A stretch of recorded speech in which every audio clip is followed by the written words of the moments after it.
And away from that, a coalition of Nigerian civil society organizations has condemned what it describes as constitutional and fiscal breaches linked to the repeal and reenactment of the 2024 and 2025 Appropriation Acts. The groups accuse President Bola Tinubu and the National Assembly of approving expenditure without prior appropriation, calling the move illegal and abuse of the fiscal process. They argue that the 2024 budget had already expired and could not lawfully be repealed and reenacted with an increased size. The coalition also criticized the Budget Office of the Federation and the National Assembly for failing to publish key budget documents. A lapse, they say, undermines transparency and restricts public participation in the budget process. The organizations are demanding the immediate publication of all relevant budget documents and strict compliance with constitutional and fiscal responsibility laws. And now Eze Onyekpere, a policy analyst, joins us now from Abuja for more on this story. Thank you for joining us, Eze. What specific constitutional provisions were violated in the repeal and reenactment of the 2024 and 2025 budgets? Thank you. And the Constitution is clear, Section 80 and Section 81. In Section 81, it is clearly provided that the executive lays a proposal before the National Assembly for their approval. So what the executive does is to prepare a proposal subject to legislative approval. If you go to Section 8234, it also indicates that you cannot spend money in any manner from any public fund or from the Consolidated Revenue Fund in any manner not approved by the Constitution or by the legislature. So in essence, if the 2024 Appropriation Act is a law, it should have expired by December 31, 2024. But the legislature purported to extend it to 1st June and later to December 2025, 24 months thereafter for what has a tenure of 12 months. And in the period, Mr. President spent 8 trillion on top of the approved money, which means it was an expenditure incurred without authorization and approval of the legislature. So coming back to ask the legislature to repeal the original law and then reenact it to match what he has done, which he did illegally and unconstitutionally, is impossible. So what he's asking the legislature to do is a constitutional impossibility. It's a mere endorsement of an action that has been carried out rather than an approval. And same goes with the 2025 federal budget. You cannot begin to talk of repeal and reenactment when the budget should have ended. This should have been done, if you had anything to correct, in the middle of the year after a mid-year review in June. So that's exactly what we are complaining about, the illegality, the unconstitutionality, and the opacity of the expenditure management, both from the executive and the legislature. Okay, but how does spending without prior appropriation affect the fiscal accountability in Nigeria? Well, definitely the Constitution says you cannot spend except with legislative appropriation. The implication is that the Constitution has been violated. And of course, you know the Constitution is supreme. Any law, policy, or action taken without approval of the Constitution, which is not in conformity, is unconstitutional and illegal to the extent that it was done beyond the powers and the duties stated in the Constitution. So it affects transparency and accountability to the extent that there was no public hearing. Even the bill is not in the public domain. The Approved Act is not in the public domain. So it's like a conspiracy between the executive and the legislature to violate the legislation, to violate the Constitution. Because ideally, an appropriation bill and amendment is usually put up on the website, opportunity given to citizens and groups to come and air their views in terms of supporting or saying, please change this or that. But this one was done nicodemously, only to the knowledge of the executive and the legislature. And as we still speak, it is not available for anybody to make a comment on it. And what dangers does the non-publication of the budget documents pose to democracy?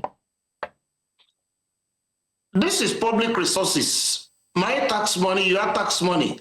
In fact, a good part of it is going to come from this increased taxation. So how can you claim a right or duty to impose hardship, taxes on people, and then also claim another right to only spend it at your whims and caprices. So it is essentially an undemocratic stuff that is reminiscent of military juntas.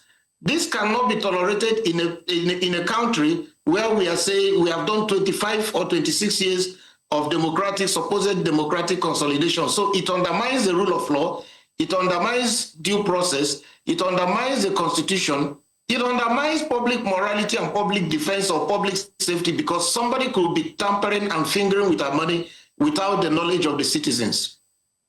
So will there be an unconditional guarantee by the president to abide by constitutional stipulations of spending only what has been appropriated? Yes, that's part of the demand we made. And indeed, we are not even the ones who are supposed to make this demand.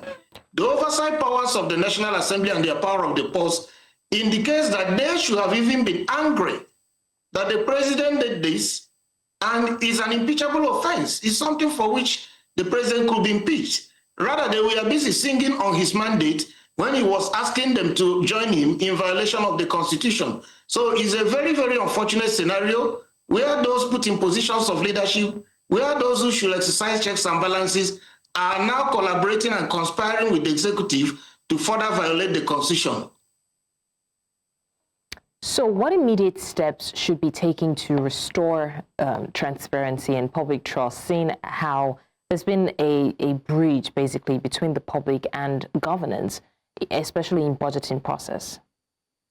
Yes, I think the executive should do their duty of putting up the budget proposals on their website, and the National Assembly should also do their duty. And on our part as a media and civil society, we should become more circumspect, we should become more cautious, we should become more, focused. And when we see these violations, we raise alarm bells so that society can know. Because it's unfortunate that somebody is claiming a right to tax Nigerians more, remove fuel subsidy, we did not see where the proceeds were invested, and he takes everybody for a ride, and people are clapping for him, those who are supposed to hold him to account. So there is also a duty on the part of the media and civil society to ensure that the government is called more to account.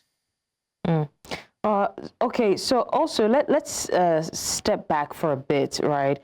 With two budgets running concurrently and heading into a third straight year, what facet of the economy is, or the country basically is to blame? Is it administrative, is it legal, or is it political? It is because Mr. President hired people who don't have the capacity to do the work they're supposed to do, and Mr. President has not the presence of mind to call them to order, because it appears it's political. Because today is Tuesday. On Monday, I did send a colleague of mine to the budget office to confirm exactly why the budget is not there.